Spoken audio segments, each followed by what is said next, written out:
Good evening, everyone. China's iSpace launch firm rakes in $729 million for reusable rockets. Bezos, watch out. AST Space Mobile announces a private pricing arrangements for $1 billion in senior convertible notes. That's the big money news this week so far. While Stace Daily notes key staff exits at XAI and other problems, The Hill, conversely, thinks Musk's proposed Moon City supercharges our return to the moon. Sky Aurora, one of our poster kids, is diving in to buy assets from Orbex, now in receivership. But an EU source claims that Orbex's death might have come simply from UK overregulation. That's a big topic. A Latvian startup wants to build a cheap reactor for the moon that is literally powered by other people's nuclear waste, which is, I think, is amazingly interesting. ULA is claiming a bright future and a mere 18 to 22 launches. Oh, well, a rocket powered by water and maybe a lot more, including trolling turtles. From the news desk as the Center for Space, Commerce, and Finance, my name is Thomas Andrew Olson, and this is The Unknown Quantity.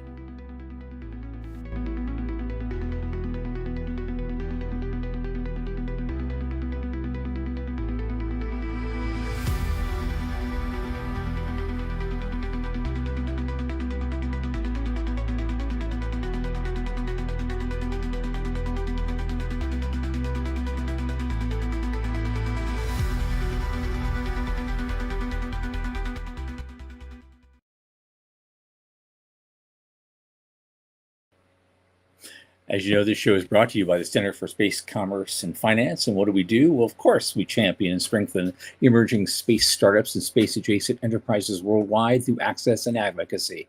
Our pitch events and world-class boot camps fortify startups to be better investor-ready. Now, a lot of our work, especially this podcast, is supported by our listeners and fans like you.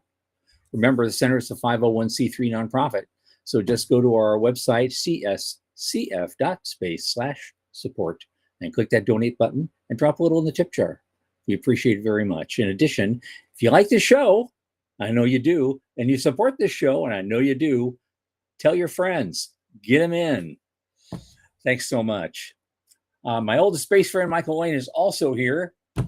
I can't come up with enough superlatives for him, so I'm just going to bring him in. Michael, come on. How you doing, man? Oh, it's nice to know you've run out of superlatives. I haven't heard you say charming, super intelligent, wise. I haven't heard you use those words yet, but we can only go so far. I didn't say I used all the superlatives I'm capable of using. I just said I've run out of them. Right. Well, I want to compliment you on your new hat, right? New year. Oh, thanks. Thanks. I found this the other day just by happenstance. Oh, yeah, I need that one. Nice. So nice. I was looking for something else entirely, and there it was. Screaming at me. It's magic. I'm kind of digging it. Yeah. I don't know that I'll ever get fully past your other hat because, man, that was a trademark hat. And I'll still be using it a lot, so it's not going anywhere. I'm going to cover part of it with tinfoil for Thursday, and so it'll be bad for a second. You can't do that with this one; it just didn't work. Okay, Jason's here. Veronica's here, y'all. Let's talk for a second about tinfoil hat episode on Thursday because honestly, I'm kind of excited about that. Yeah. I am looking forward to that. It's going to be. I was going to mention it at the end of the show anyway, and I'll do it again now. We'll do it again now because you brought it up. It's extra fun. We call it Tinfoil Hat Night, and we want you to bring your friends, bring your favorite space conspiracy theories, your favorite beverage, and some popcorn.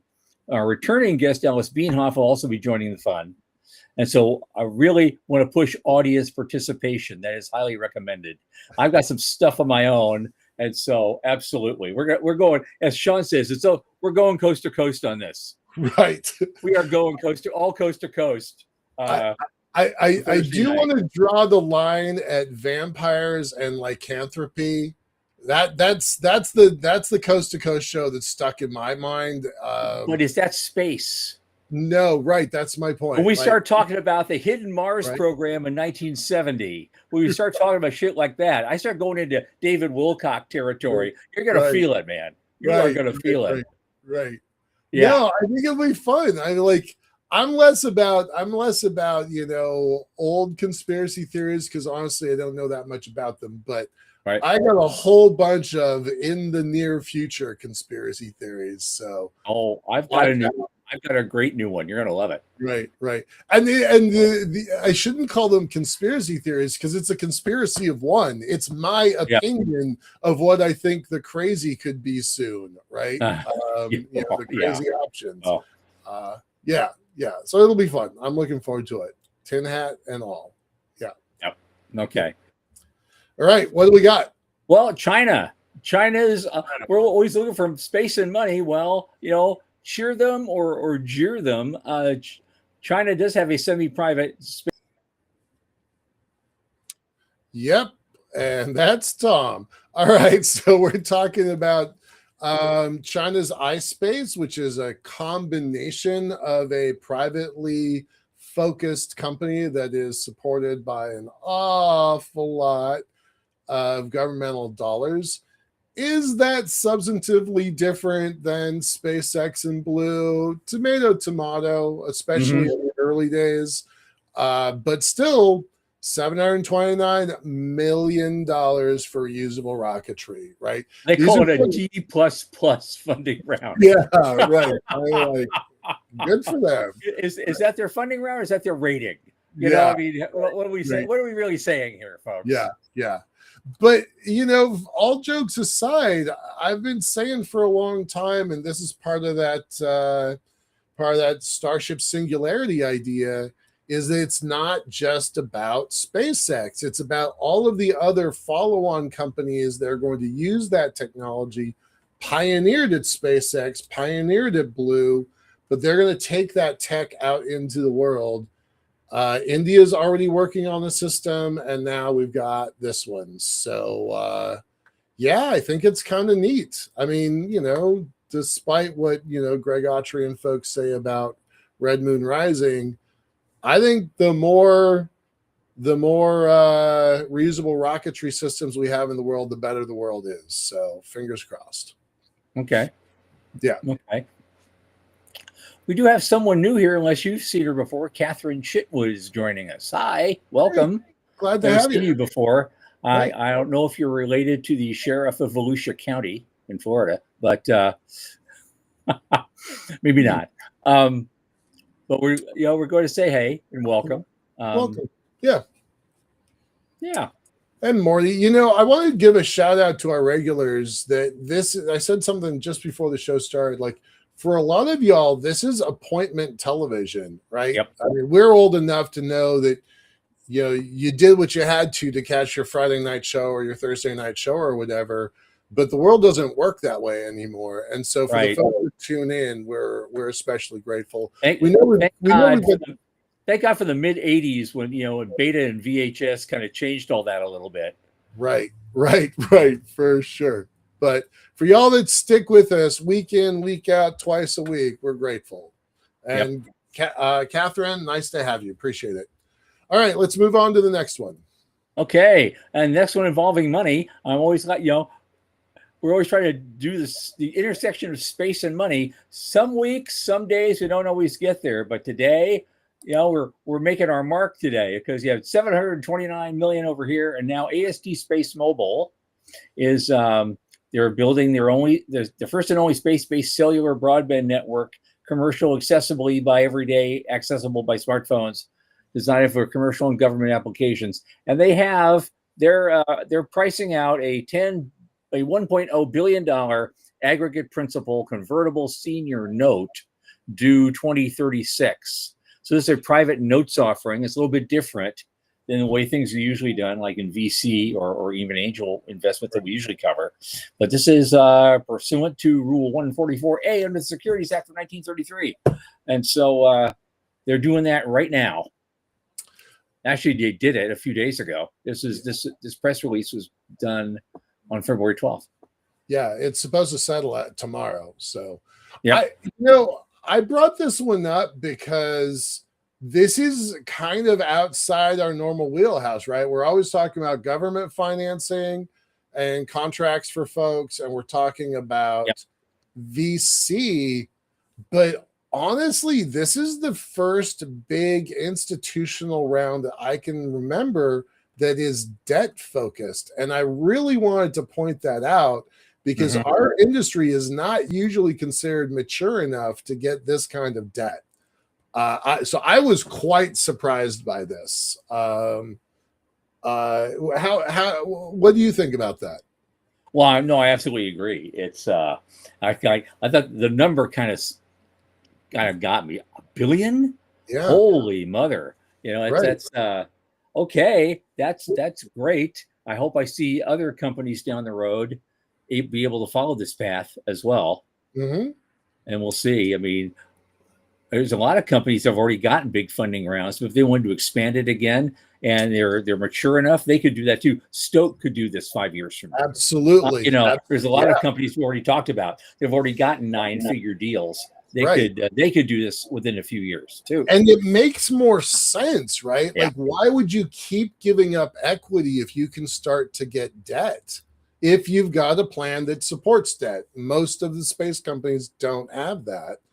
But you gotta think this is a defensive move. If SpaceX and Starlink are gonna do what they say they're gonna do, these folks are either out of business or an acquisition target, or they have to have enough money to be a moat to keep their own business. There's kind of no options for them. So good on them for reacting. I feel like this is a direct reaction to the ambiguous but as yet undefined SpaceX going public. If I was AST, I would want to have as much money in the checking account as possible right now.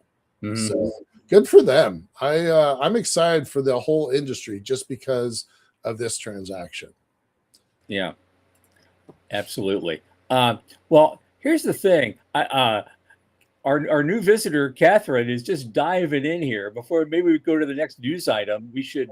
What do we got there? Hey, some interesting stuff.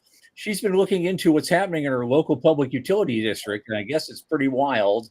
You have the massive AI server farms literally melting their transformers because they aren't cooled right. And they call that thermodynamic debt.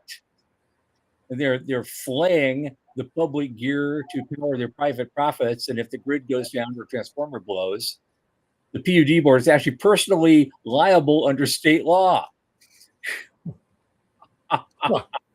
Interesting. Yeah. Interesting. And I just looked up her profile on LinkedIn, so I'm not stalking you. Just, that's how the internet works. So she's Kate, not Katie. So hi, Kate. Yeah, it's kind of crazy what's happening there. And Sean says hi, by the way. So great, glad to have you. All right. Oh my goodness, and we've got Joaquin Gallardo on this call. Oh my God! You of all people, I hope that somehow y'all are involved with the AST move because that would have been a good move. For folks who don't know, Joaquin was a guest of ours probably 3 months ago because he's I'm going to mess up your title. I think vice president at Silicon Valley Bank. I forget what his title is, but he's one of the guys who hands out the money after the relationships are built. So, all right, cool. Let's move on unless you got something else to say about AST. No, I just thought it was great to notice, and we'll see how that goes. Now we got two things. These things are kind of a back-to-back. There's one, but then there's kind of the opposite. So the Space Daily article is talking about XAI seeing key staff exits, while Musk just promises moon factories. But half of that original founding team has now left the company after the acquisition. The two co-founders resigned in rapid succession. And so it raises questions about talent retention, ahead of the IPO. And that's why I thought it was worth mentioning. the 6 out of the 12 member team that launched XAI 3 years ago have left. Yes, that might be bad on the surface, but seriously, they've got enough bench, enough depth there that I feel like this is a non-story. I understand why people need to write about it, because there might be something if you scratch the surface, but on the surface, it seems like no big deal. And then also think about it from this perspective. They just merged in with SpaceX. A lot of people just became, gazillionaires overnight. Yep. Equity vested. Like I'm not privy to the details of those transactions, but it is very safe to say that that some of these folks just got a giant payday. Mm-hmm. And so if you want to do your own thing, and the boss man is a kind of a tough guy to work for, maybe it is you do want to move on to greener pastures. And well, although the last paragraph here also says something, maybe it's a little bit important. The churn at XAI just mirrors a wider pattern of staff turnover across the AI industry, where a fierce war for top talent is going on anyway, and has driven pay packages into the tens of millions of dollars. So it could be part of that too. Yeah, that would have been good. We just had Joyce on the call on the show last week. This would have been something really worth asking him about with his industry experience. Yeah, cool. I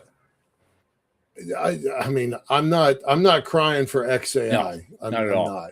So, what else we got? The back to back on that same coin is the Hill, which goes in the opposite direction and says Musk's lunar city plan supercharges America's return to the moon. Just blatantly, unreservedly, super fan. Right. Yeah. So a tiny bit about the author of this article. He and I often disagree with how the world works. I'll be subtle about that. Yeah. We rarely agree on things outside of space, and he does kind of tend to be kind of hyperbolic. Like he does tend to put a lot of hyperbole in his articles. Gets them read, and people want that, and it's not quite clickbait, but it's clickbait adjacent. But all that said, he's right. I don't always agree with him, but this time I do. He's right. I said this last week. People are going to have to rethink their business plans just because Musk decided to shift from Mars to the moon. That includes a company called Liftport, doesn't it? It sure the hell does. Yeah. We're thinking about this really hard. But we're not the only ones. Not at all. We're just public about it. So he uses a lot of the quotes from Musk's original post, right? He posted that the night of the Super Bowl. I'm just going to read some of his text. The data centers, instead of launching from Earth, would be manufactured on the moon and launched by electromagnetic mass drivers into Earth orbit. Launch costs would be dramatically reduced because of the moon's lower gravity and the costs measured in part in electricity. So he is all in on the mass driver idea.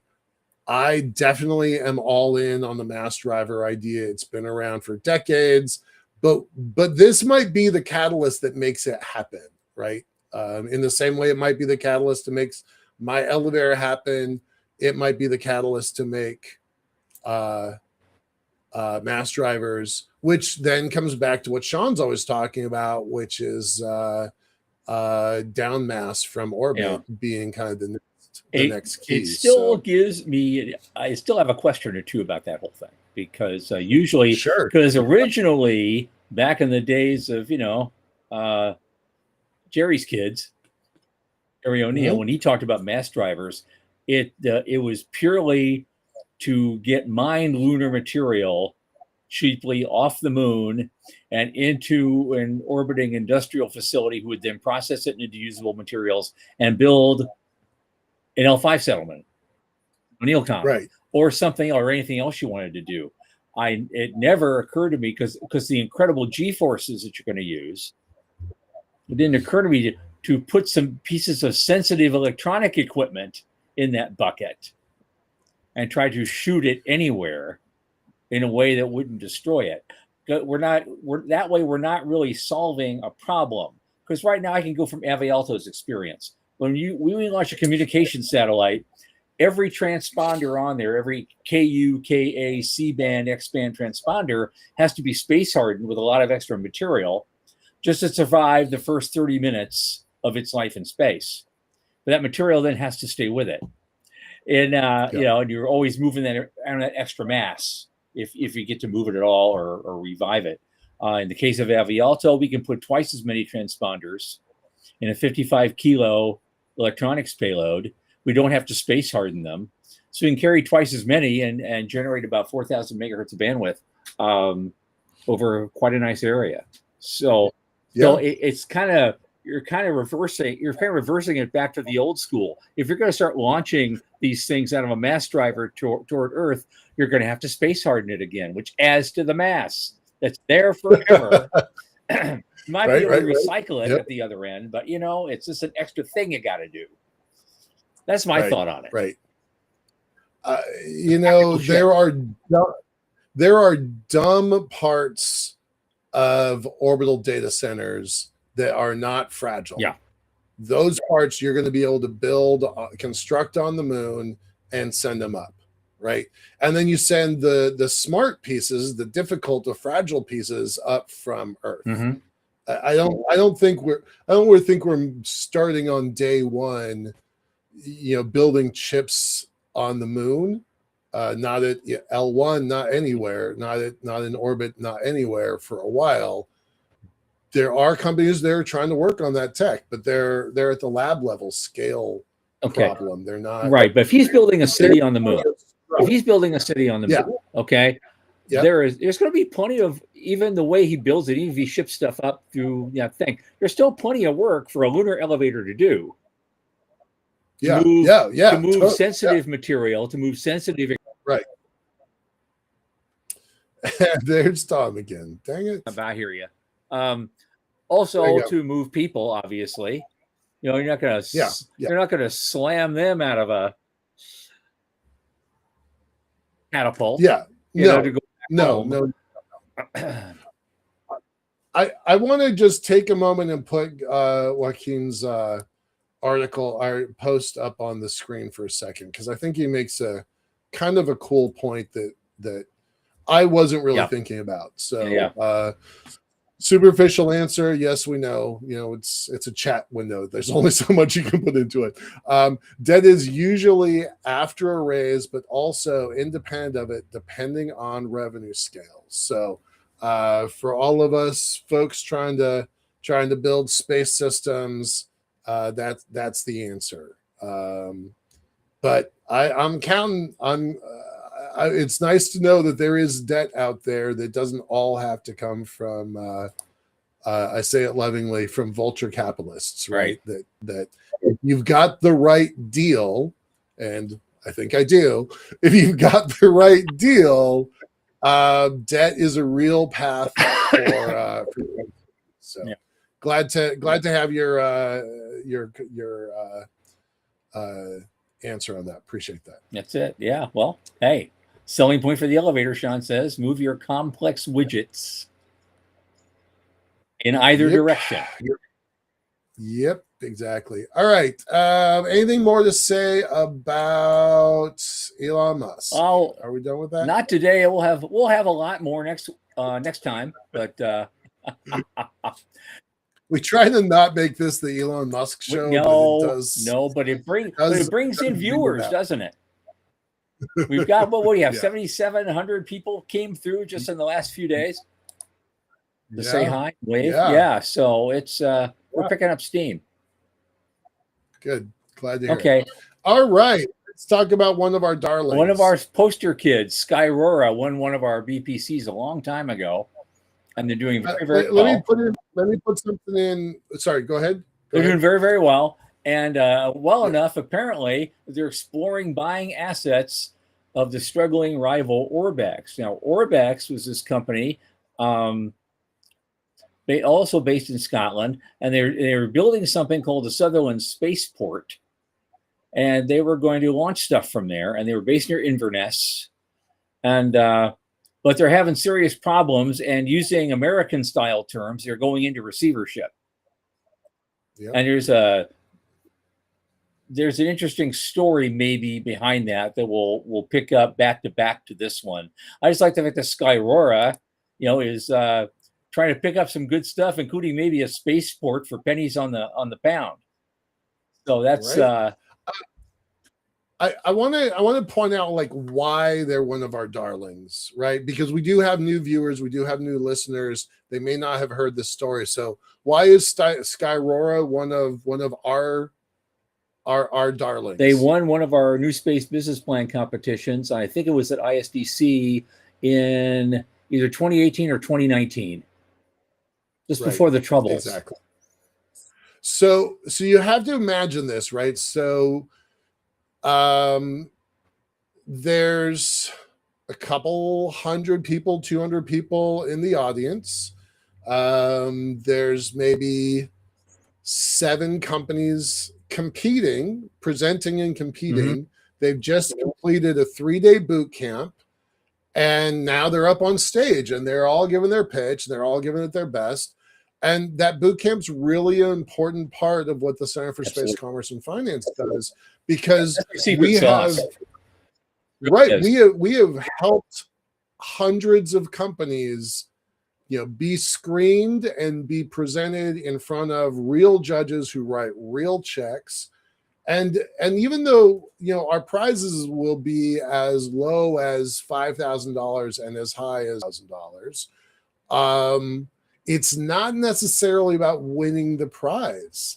And so Skyrora came in, they wowed the judges, they did a great job, they were totally investor ready, and they won, and good for them. And then fast forward, here it is 7-8 years later, they're big enough, strong enough that they're looking to acquire one of their competitors. So it's really awesome to see, not every company that goes through our systems do that, but some of them do, enough of them do. So just trying to give you a little bit of a shout out, since you're not really tooting your own horn, Tom. I wanted to make sure that the horn got tooted.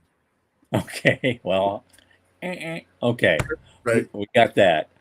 Now, but here's the backstory now. So I think it's another one of those things, the other side of the coin, right? Because somebody called the European Spaceflight Blog, they suggested, this is a separate topic technically, but it ties in, that it was, the failure for the exploration company suggested that the future of his failure of his acquisition of launch service startup Orbex was linked to the UK government's decision not to approve the transaction. Oof. That's hard. Yeah.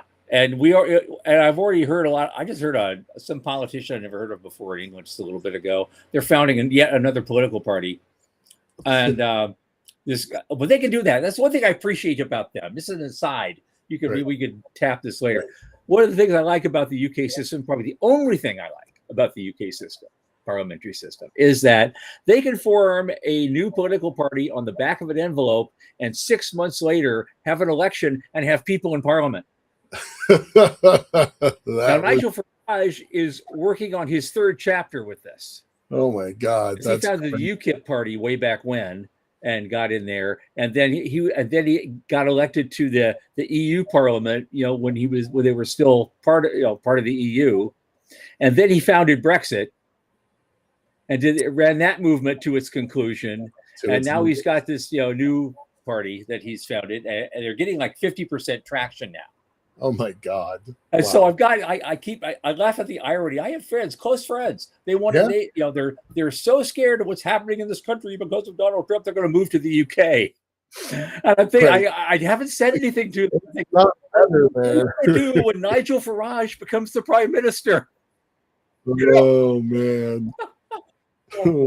That's my aside. Oh my We'll put it aside because that's what's happening over there. And one of the biggest problems that makes that new party of his so Reform UK or whatever it is, it's so powerful and so has so much traction is the overregulation. It's not in the immigration issue, which you can argue about all day long. It's just inherent in the structure, the overregulation of everything and everyone, and the overtaxation of everything and everyone, and that's the biggest thing that's bringing people to the table. And so how does that tie into Orbex? Well, if they block, okay, I'll answer it. Block the sale, yeah, then and Orbex had no choice. They owe more debts than they can pay, so that's the next stop is receivership. Right? No, you're done. And so now Skyrora comes in wanting to buy as much as they can for 10 pennies on the quid. Right? Yeah. Right. At some level, this is kind of what happened to Maston 2 years ago, right? He made a fatal mistake. Of course he did, and I'm not trying to rehash his history, but there's situations like we talked about this 10 years ago when you have 100 or 150 launch companies. They're not all going to turn into SpaceX and Rocket Lab and Relativity, and they're just not going to, right? So there's going to be a continuous consolidation, and because of nationalism and sovereignty questions, people forget this is a highly regulated industry. So if the government wants to step in and say, nope, you can't do that, they 100% have the power to do that. Yeah. So we're probably going to see more of this. I don't think this is exclusive to the UK. I mean, maybe that's his decision was, and maybe there's more to that story. But the problem of it being a regulated industry, there's a lot of red tape in what we have that in this country. We have regulations regarding M&A. We have regulations regarding M&A, but very rarely are they actually invoked, for a merger or an acquisition. So, they take it to the next level in Britain. Unfortunately. We got a new viewer come in, Richard Reynolds. Hi, welcome. Hey, we're getting a lot of newbies here tonight. I love it. Well, shout out to Sean. He did some magic with our channel and a bunch of shorts, and we're seeing traction from it. So thanks, Sean, and thanks, Richard. All right, let's keep going. What do we got? We got about half an hour. We got about 27 minutes. Okay, what's the next thing? I keep getting this thing. His webpage was reloaded because it was using significant energy. Well, who? Okay. Right. Oh, this is about the Latvian startup.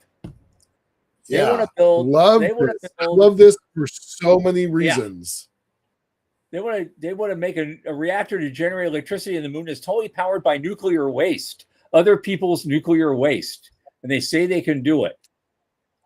It's called Deep Space Energy, and they're developing a compact radioisotope power generator that says can deliver the same output as legacy space nuclear systems while using 5 times less fuel.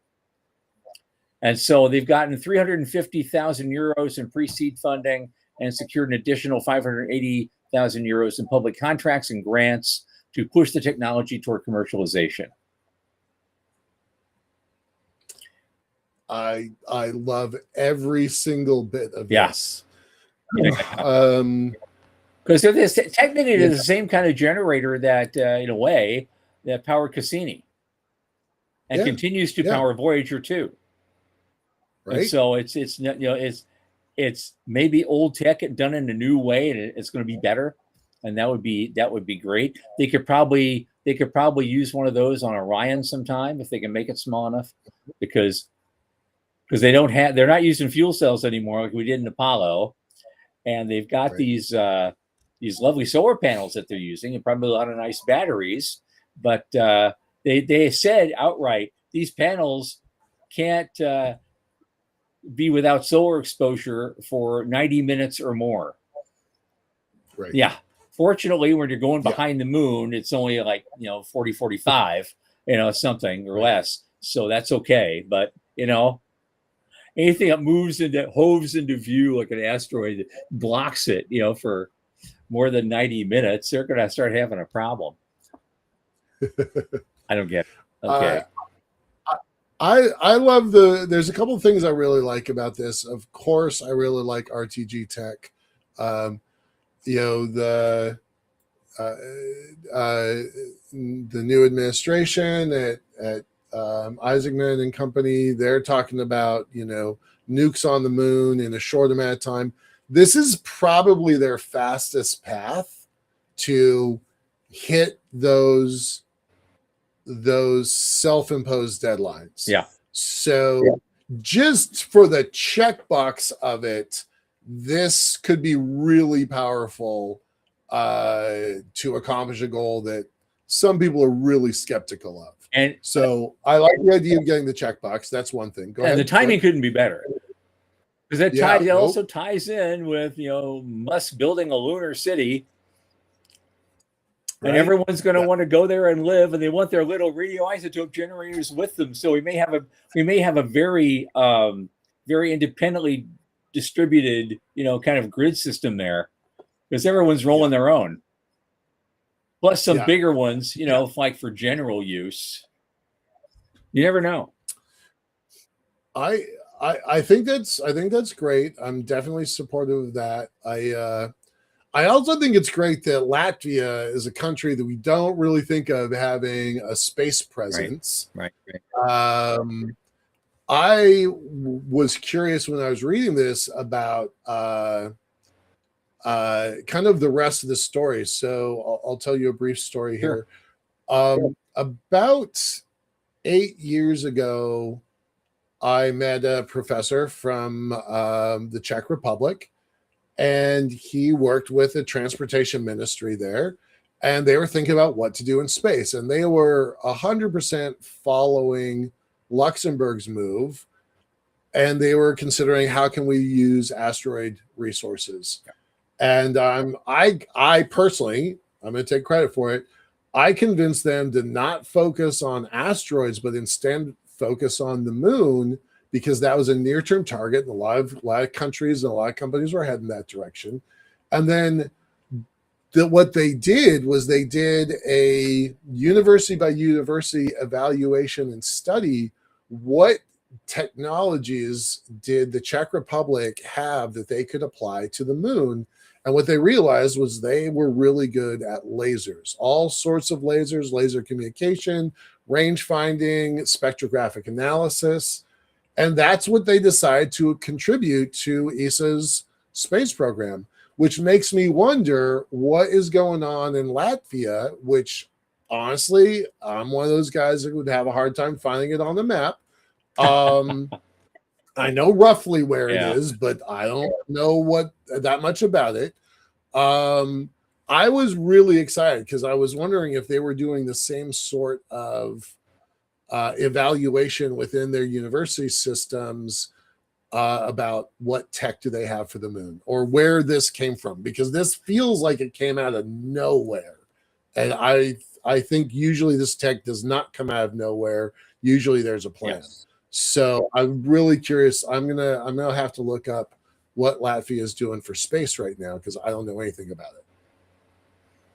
So that's it. Sorry, I didn't mean to go on a rant. Yeah, I thought it was really fascinating. So Dallas has a question. Dallas Beanhoff's with us, and he said, "What is the technology if it is not RTG?" That is a great rhetorical question for the atmosphere, because they don't say anything in the article. I mean, they're saying it is RTG, but it's kind of a new and improved version, because it's using Aramecium 241, so it uses less fuel, and it's using other people's junk junk radiation. But it is still RTG. Here, I'm going to read the quote. The system converts heat from radioactive decay into electricity. The heat source comes from radioisotopes extracted from commercial nuclear reactor waste, primarily americium-241. So it's just a new and improved RTG. It's not an RTG. Sorry, that wasn't clear. Yeah. Cool. Other than that, it's golden. Yep. And that, by the way, is a plug for Thursday. Dallas is going to be our guest on Thursday when we're doing our tinfoil hat episode. So where I'm seriously going to go to the store and get aluminum foil and make a hat. I'm not kidding about that. It's going to be a goofy show. So looking forward to having you there, Dallas. I stocked up against the excesses of what I thought Joe Biden was going to do in 2021. I've got tinfoil for the Russian army. No shortage at this house. And Dallas is making a comment. If it's 4 to 5 times more efficient, it's still in the watts to kilowatts output range. Yeah. It does not specifically say that, but your math is good, I think. Absolutely. Okay, 19 minutes to go. What do we got? I had to take a dive into old space. ULA, the unholy child of Lockheed Martin and Boeing, are trying to rebuild their fortunes, and yet here it is, and they think 18 to 22 launches this year is going to make them competitive. As we say here in Florida, bless their hearts. I was going to say that's what we say. Bless your heart. Because Elon's on a roll towards 150 this year, probably, not counting Starship. So, okay. But you think that's a bright future? I guess it is. If every other old space company just collapses and dies, sooner or later, maybe that's a bright future. What do you think? Right. Their CEO just left, so I don't think he left because of a bright future. And where did he go?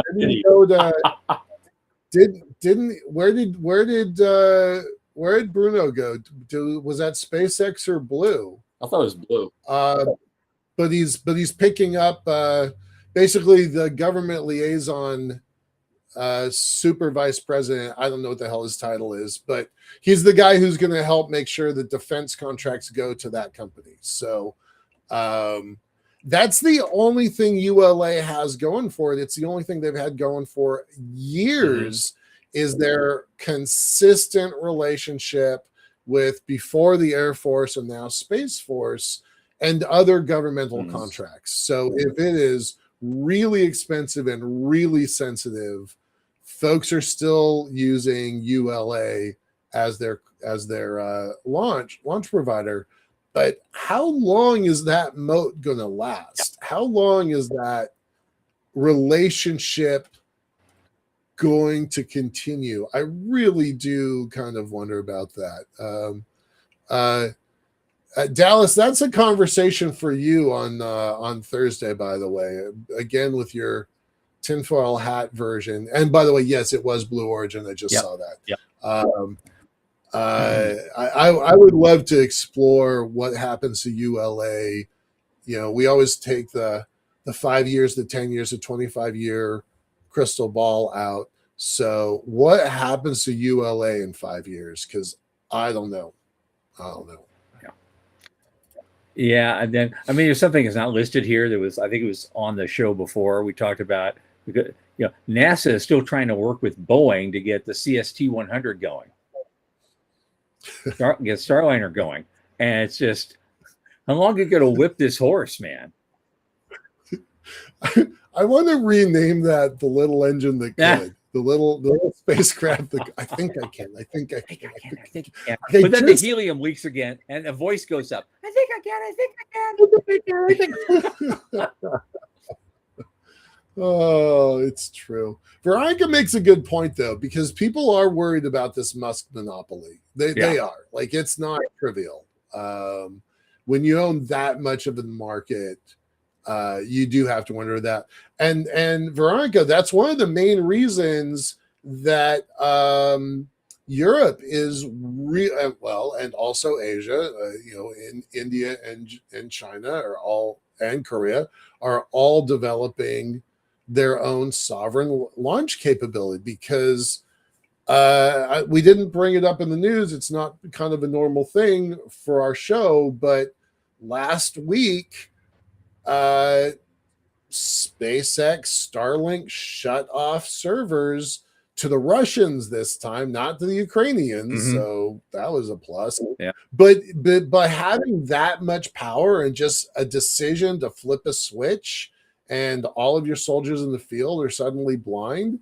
I don't personally hate that the Russians are blind in the field, but that kind of power terrifies me. Yeah. That kind of power terrifies me. So, well, just going back to the launch frequency. I mean, everybody said, "Oh God, how are they going to keep up with him?" And now it's dangerous. So now he has too much power, and he's doing this all the time. He's taking over the market, and how are you going to stop him? Well, I hate to tell you this, folks, but Mr. Crystal Ball, I saw this coming in 2018. And I tell you the exact day, February 6th of 2018, because that is when the first Falcon Heavy launched and landed not one, but 2 boosters right next to each other at the same time. Unreal. Everyone trying to build a launch capacity other than Musk should have seen that, shit their pants, and moved on. Well, changed plans, reacted. Like, one of the first conversations we had during this show was, what does Liftport do in a world where SpaceX is going to the moon? Like, I don't know, but I mean, everybody who listens to this show should be asking that question. So yeah, your crystal ball was 100% accurate. Like, if you can do that, if you can land 2 boosters at a time, the world is going to change. Dallas is like, isn't that free enterprise? Yeah, damn right it is. That is the point of this. What few free enterprise we have left. Yeah. Right. But I'm a fan. But I mean, we do have to react to it. Mm-hmm. Anybody with a crystal ball knows the world changed. So I'm excited about it, but I also wonder what happens next to me. Right? It's not an abstract conversation. It's not like, well, it'd be cool to get into the SpaceX IPO. This is a real question. Like, what happens to me? You have a lot of ways to add value still. And so, and that actually be helpful in service of helping him build that city. Well, and we're going to talk about next on Thursday, but that both SpaceX and Blue pivoted back to the moon within 2 weeks of each other. That's not a coincidence. I definitely, in my heart, I don't have evidence for this. I definitely think that's a Isaacman influence. Nope. But holy cow, does it crystallize the potential of going to the moon? And this is why a lot of people say now in the punditry area, it's basically the space race has nothing to do with NASA. It's between Musk and Bezos and China. That's where it is. Yep. And that's the quiet part that Isaacman can't say out loud. Send NASA beyond the moon. Like, there was a point when we're like, look, we don't need you guys so much on Leo anymore. We got that covered with 15,000 satellites in the sky, going to be 100,000 satellites in the sky, going to be 100,000 satellites in the sky. Let's move NASA beyond that, right? Dallas is saying Liftport should be thinking about Earth point-to-point rocket travel. Right. I don't think that's where we're going. But you make elevators. That's right, probably your Otis. Well, you're making elevators. From L1, we could probably pinpoint landings back here on Earth. So, if we got the heat shields and the parachutes, right? But probably other people are going to be a part of that. But yeah, it's interesting. I do have to think about it. All right, in our last 10 minutes, sir, watching the clock. What do we got? What do we so got? the bright future, goes dark. Oh, I talk about this startup called General Galactic. They have a water-based propellant, but I only mention it because it was co-founded by a former SpaceX engineer. So here's another SpaceX alumnus that's trying to build something on their own. Right. God. Just pause there for a second.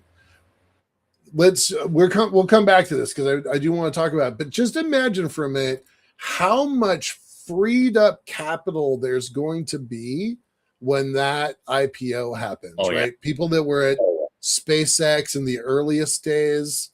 I know their first marketing communications director. That guy's going to be sitting very pretty, right? But look at there's the PayPal mafia that we all know. There already is a known SpaceX mafia. There's also a Blue Origin mafia. But fast forward 6 months from now, 9 months from now, when their vesting period is over and they've got boxcars full of new money, and they've got experience and talent and credentials, bona fides that are unrivaled, and then they go do their own thing. Same thing I just said about XAI a minute ago, right? Buckets and boxcars full of money to go do what they want to do. That's going to supercharge this industry in the way that I don't think that's true. And we got to get for that because there's things we can do too if we can get a piece of that somehow. So you know what? Right. Let's keep careful look at what's going on and advise our friends. Right. Yeah. General Galactic. It's cool. I don't really get their water from water as rocket fuel plan. I hope they're right. Because a lot of people are betting on it, but I didn't think we were quite ready for that tech. Well, what they're calling it is the yada yada problem, which I think is pithy. There's this hand wave assumption. There's a yada yada at the core of our long-term space program, and we'll find ice there. We'll break it down to hydrogen and oxygen. Yada yada. We'll use that fuel to fly deeper in the solar system, and if we can combine it with carbon dioxide in the atmosphere and yada yada yada, we use that to fly the astronauts back. There's always a lot of hand waving yada yada yada assumptions. We've had for 15, 20 years even. Sure. And so now they want to. So then they say, well, this company wants to solve the yada yada problem.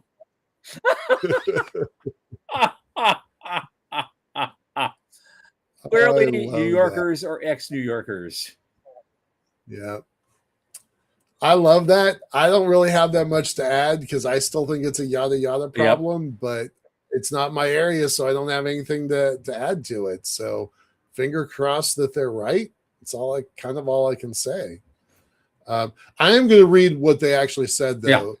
There are, quote, there are, to broadly oversimplify, two main kinds of engines that you can use in your spacecraft. You can take a fuel like liquid methane, maybe combine it with an oxidizer and burn it. That's called chemical propulsion. And every big rocket you've ever seen takes off uses some variation of that method because it provides a lot of thrust, even if it's not terribly efficient. Or you can take a gas like xenon, zap it with electricity, and shoot it out of the spacecraft, either as an ionized gas or a plasma. That's called electropropulsion. Again, I'm way oversimplifying. And it's, quote, very, very low thrust. People jokingly like to call it a burp in space. That's the CEO. Yeah. So, okay, I get what they're saying. I get what they're doing. I hope that they're right. And they're going to try to build enough burps over time can actually be quite effective. That's their line. So fingers crossed for them. Yeah.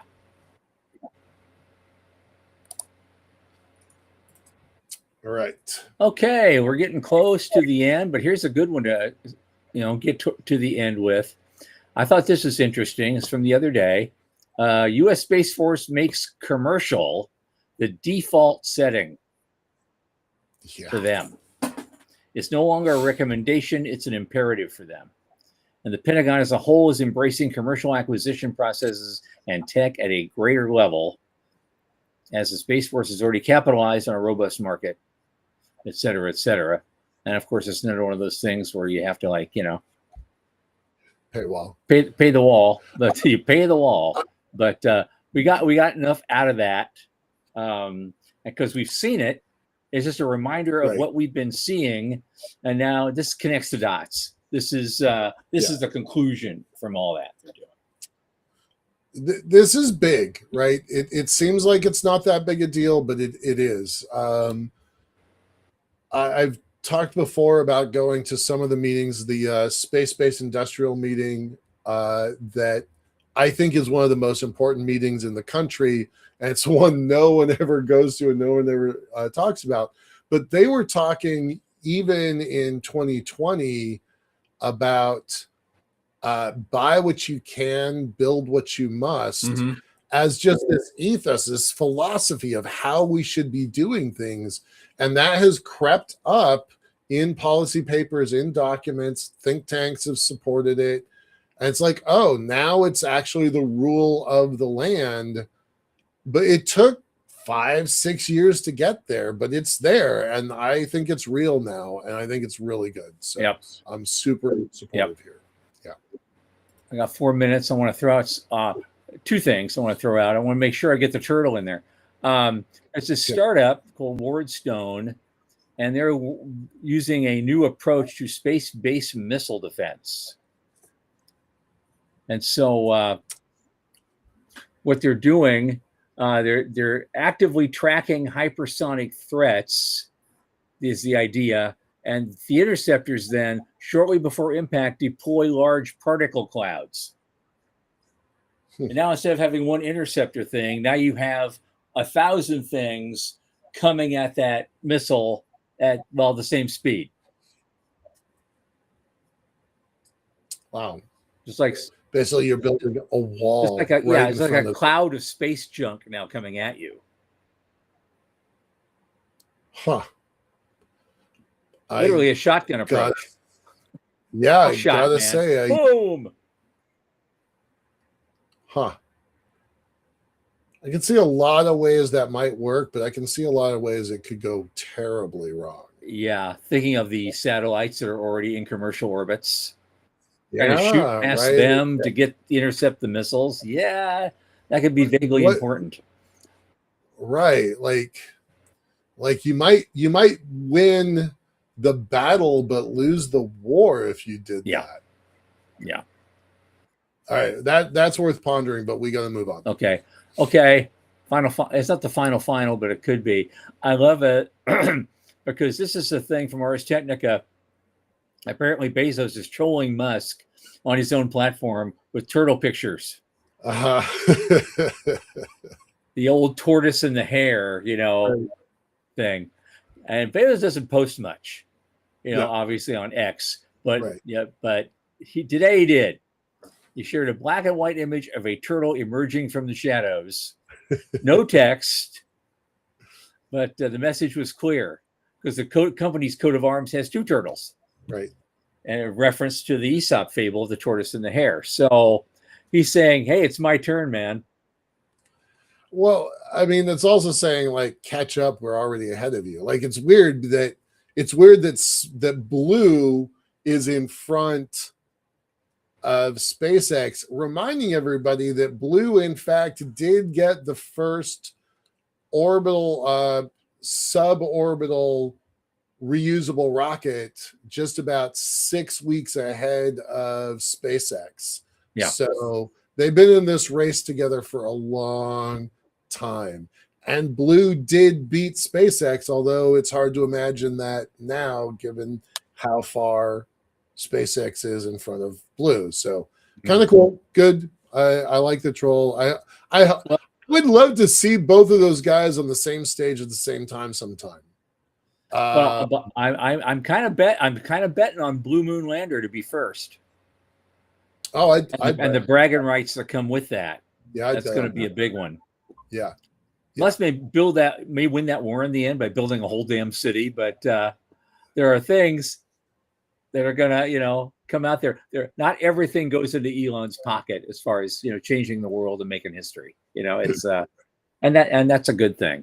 Yeah. And we're coming up to the end, Michael. This has been a fun time, and we had a lot of great people here tonight. I love you all. Thanks for coming. That was great. And I'll say it again. This coming Thursday night, always 8 p.m. Eastern, we're doing tinfoil hat night.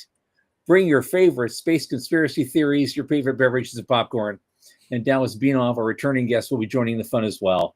And we're really insisting audience participation is highly recommended. Tell your friends, bring them here. This is going to be an absolute gas. You're going to love it. And if it really gets popular, we may make it an annual event. That's just what I'm hoping for. Right. So on that note, for Michael Lane and Sean Key from the news desk at the Center for Space Commerce, I remain Thomas Andrew Olson. Keep watching the skies.